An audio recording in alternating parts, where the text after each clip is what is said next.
رہبر معظم سید علی خامنہئی کی جو شہادت ہوئی ہے یقیناً بہت بڑا نقصان ہے، لیکن رہبر معظم کی جو خون کی برکت ہے اس کی مثال ایک خوشبو کی طرح ہے، وحدت کی خوشبو ہے۔ ہم اپنے ملک پاکستان میں دیکھتے ہیں کہ کتنے جو ہے رہبر معظم کے غائبانہ نماز جنازہ ادا کیے گئے۔ میں تھوڑا ہسٹری میں جاتا ہوں، بیک پر جا کر، جب انقلاب اسلامی ابتدا میں آیا تھا تو ہمارے اپنے ہی کچھ لوگ تھے جو امام خمینی کو انقلاب کے حامی نہیں تھے۔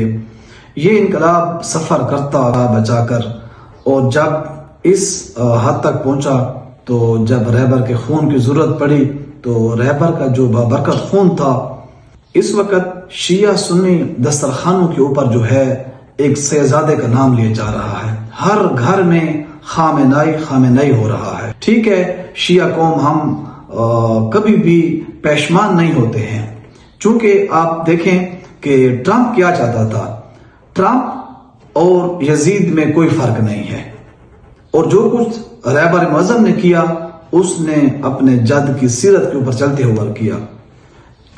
یزید بھی امام حسین علیہ السلام سے بیعت چاہتا تھا، جھکاؤ چاہتا تھا، امام علیہ السلام اپنے کنبہ کے ساتھ نکلے، رائے خدا میں جو ہے شہید ہو گئے۔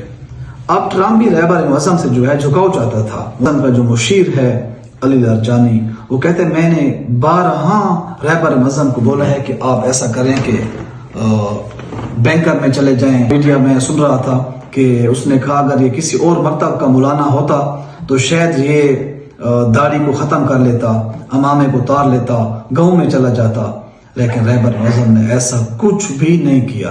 اور ایک ہی بات انہوں نے کی کہ اگر آپ لوگوں کے پاس ایسا کوئی بینکر ہے جس کے اندر 9 کروڑ عوام آ سکے تو پھر میں بھی جاتا ہوں۔ لیکن اور آپ نے مشاہدہ کیا کہ رہبر معظم کا جس طرح کربلا کے اندر چھوٹے بچے بھی شہید ہوئے، بڑے بھی شہید ہوئے، خواتین بھی، تو ادھر بھی وہی ہوا، وہاں خواتین کی چادریں لوٹی گئی، یہاں رہبر معظم کی گھر والے، اہلیہ، ان کی باقی خاندان کے خواتین، بچے سارے رائے خدا میں شہید ہو گئے۔